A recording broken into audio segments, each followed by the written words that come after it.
3:35. When did I begin? Who saw? 3:20? 3:25. You're only 15 minutes. Okay. Well, he asked me to talk for 5 minutes. No. Okay. Now, listen to this. I wrote this to the Vice Chancellor of a university where I'm going, so you understand about where I'm at. I'm at producing a will for socialism. You will say that this is too ideational, and it's not concrete. But history is long. It took 70, 80 years for the Soviet Union to fail.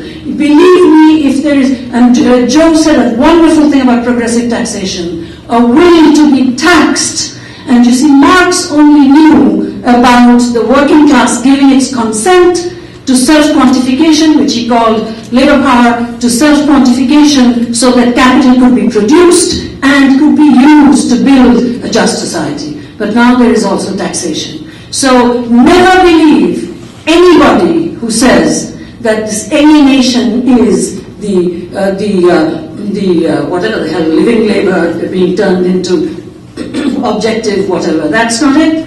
Marx was, in fact, he called it his springing point for understanding capitalism, that the capitalists borrowed and gave back less, right? We as human beings and some primates, we can make more than we need. We can make, that's where art comes out, that's where poetry comes out, that's where love comes out, that's where every damn thing comes out, that's where capital comes out.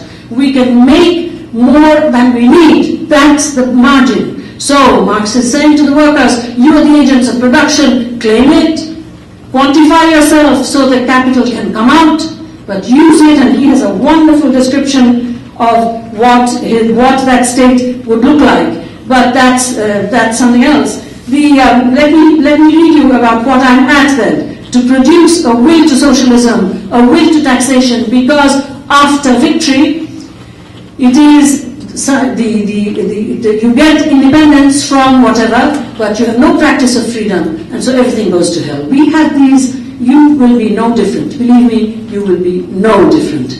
Okay, I mean, look at the way the rule of law. I mean, when the United States was founded on slavery and genocide, nonetheless, the white guys thought it was the rule of law rather than patriotism. That was a little good point in there, wasn't it?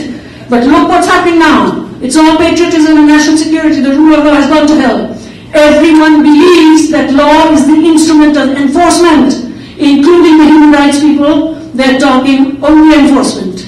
And including my very dear liberal friend Joseph Stiglitz, last book, it's all about enforcement. Okay, so therefore, the idea that you somehow will be different from the rest of the world over the thousands of years, so that when you win, you will keep your clean hands and just think about your own, other people suffering, when all you've done so far is self-interest and how they'll come to get you.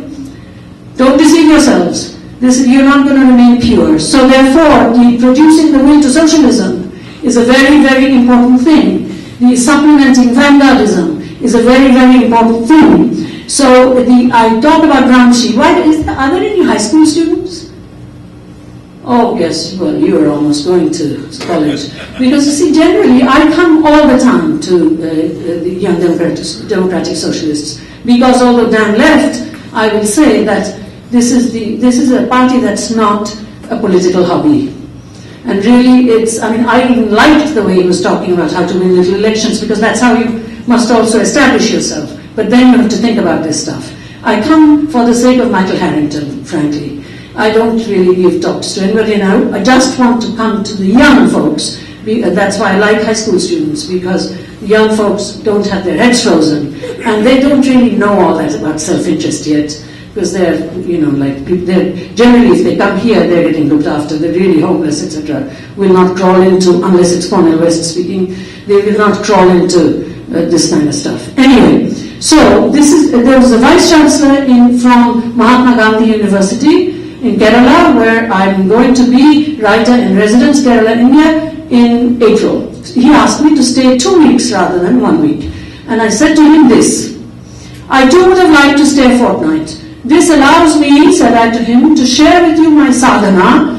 I'm not a religious person, but I used a word which is much bigger than effort or project. It's a Sanskrit word. Before I die, I want to understand something. Understanding everything is impossible. About bypassing the necessity of, quote, good rich people solving the world's problems. Quote, good, this is fundraising, this is why I really take your point. Quote, good rich people are dependent on bad people, those foundations. Good rich people are dependent on bad people for the money they use to do this. And the quote, good rich people's money mostly goes to bad rich people. Beggars receive material goods to some degree and remain beggars. And I was thinking about Haiti, as I was talking about this to him. My sadhana is to produce problem solvers, will to socialism at this end, problem solvers rather than solve problems. In order to do this, I must continue to teach teachers, current and future, with devotion and concentration at the schools that produce the quote, good rich people, Columbia University, and the beggars, 7 unnamed elementary schools in rural Birbhum, a district in West Bengal. This work cannot be done with an interpreter, and India is multilingual. I must understand their desires, not their needs alone. And you see, if you are fixated on self-interest, forgetting that history is centuries long and socialism can win, I remain a socialist because it's the only way to real social justice, except it's a persistent, it's like women's work.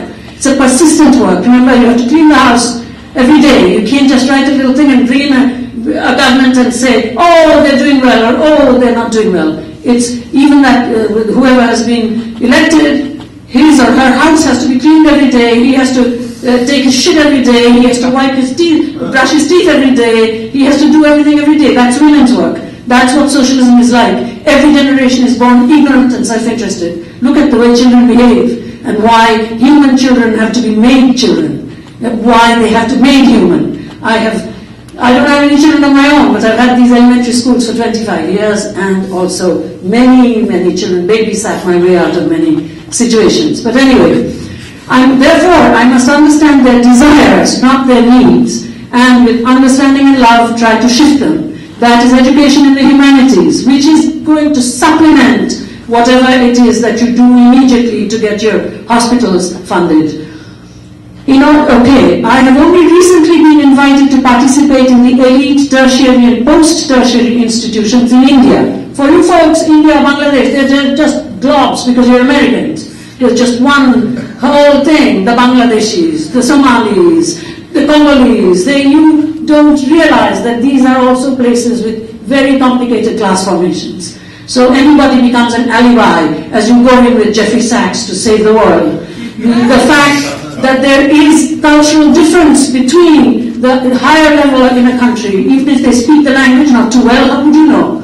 And the grassroots and the people who actually, my colleagues at the public health school at Columbia, they got $125 million for AIDS, right? And they had to save a lot. They had to spend a lot of money translation costs. But of course, they don't know that the people who know the hegemonic languages at that level, so that they can speak to the grassroots, have nothing but contempt for the grassroots, and it is not at all sure that what you're going to hear will be right. I've had women running and slipping and falling coming to talk to me. I remember during the 1991 cyclones in Bangladesh, as the trawler is finally coming in, saying, "Sister, we don't want to live there, treating us like animals." And who were they talking about? A wonderful organization, Doctors Without Borders. Why? Because they were talking through interpreters.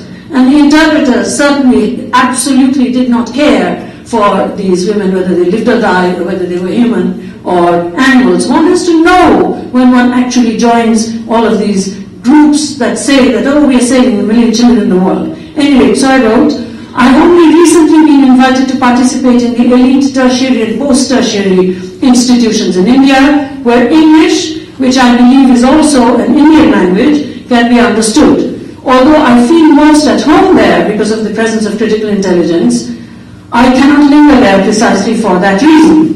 From Kerala, I will go to my schools in Birbhum. I once composed an account of my work there to satisfy the US Income Tax Office. I was under investigation for 2 years because I'm a foreign citizen giving my own money and certainly not taking foundation money for reasons that you have given. Good.